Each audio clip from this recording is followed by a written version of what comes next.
नमस्कार, मैं हूँ प्रीति मैम। मैं एक हिंदी शिक्षिका हूँ और मेरी कक्षा में आपका स्वागत है। आज हम पढ़ेंगे मेरी कक्षा में अच्छा कौन नामक एक पाठ। तो चलिए पढ़ते हैं अच्छा कौन। सुबह दोपहर शाम और रात 4 सहेलियाँ थी। सुबह दोपहर शाम और रात 4 सहेलियाँ थी। एक बार चारों आपस में झगड़ा करने लगी। प्रत्येक का मानना था कि वह सबसे अच्छी है। तो एक बार चारों आपस में झगड़ने लगी कि कौन अच्छा है। वो आपस में यही बोलने लगी कि मैं ही अच्छी हूँ। लेकिन दूसरे भला इसे क्यों मानते। सभी अपने आप को श्रेष्ठ कहलवाना चाहते थे। सुबह कह रही थी, मैं दिन की शुरुआत करती हूँ, सबको नींद से जगाती हूँ, मैं अपने साथ ताजगी लाती हूँ। तो सुबह ने कहा कि मैं जल्दी सबको उठाती हूँ, सबको फ्रेशनेस फील करवाती हूँ और सारे काम मेरी वजह से ही शुरू होते हैं।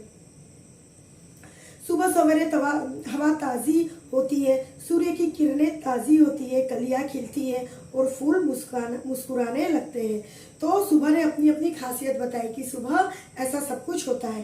पक्षी अपने घोंसले से निकलते हैं, नया दिन शुरू होता है, लोग प्रार्थना करते हैं, सब अपने अपने काम पर जाते हैं। तो पक्षी सुबह सुबह अपने घोंसले से निकलते हैं, नए दिन की शुरुआत होती है, लोग प्रार्थना करते हैं और सब अपने अपने काम पर जाते हैं।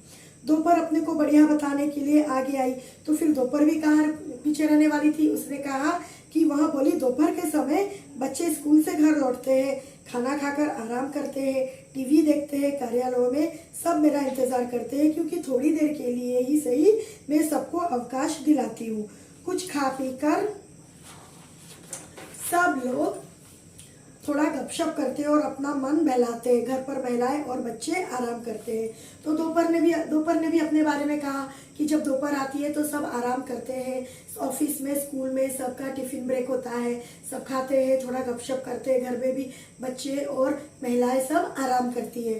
शाम कब पीछे रहने वाली थी, वह कूदकर आगे आई और कहने लगी, जब मैं आती हूँ तो बच्चे खुश हो जाते हैं। तो शाम कब पीछे रहने वाली थी। उसने कहा कि जब शाम होती है तो सारे बच्चे खुश हो जाते हैं, बाहर खेलने चले जाते हैं। दोपहर के आराम के बाद यदि बच्चे ना खेले तो सुस्त हो जाते हैं।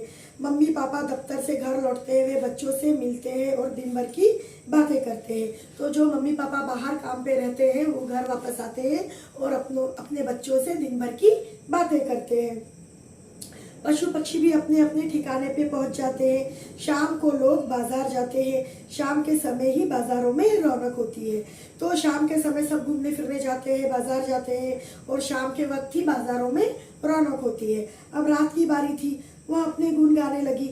उसने कहा, जब मैं आती हूँ तो अंधेरा छा जाता है, चांद तारे चमकने लगते हैं, घर में सब एक साथ बैठते हैं, गपशप करते हैं और खाना खाते हैं।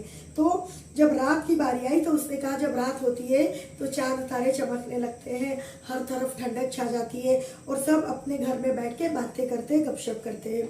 बच्चे बड़ों से कहानियाँ सुनते हैं, फिर सब सो जाते हैं। तो जो बच्चे होते हैं वो अपनी बड़ी दादी नानी से या दादा नाना जी से कहानी सुनते हैं और सो जाते हैं। बच्चे सुंदर सपने देखते हैं, वे परिदेश में घूमने जाते हैं। सूरज चांद और तारे उनकी बातें सुन रहे थे, वे हंसने लगे।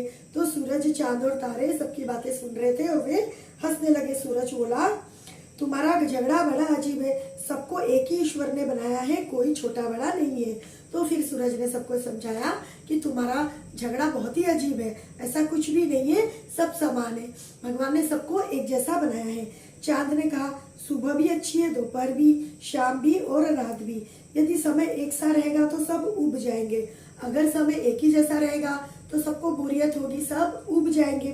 सोचो, क्या यह संभव है कि हर समय सूरज या चांद चमकता रहे या तारे सदा टिमटिमाते रहे।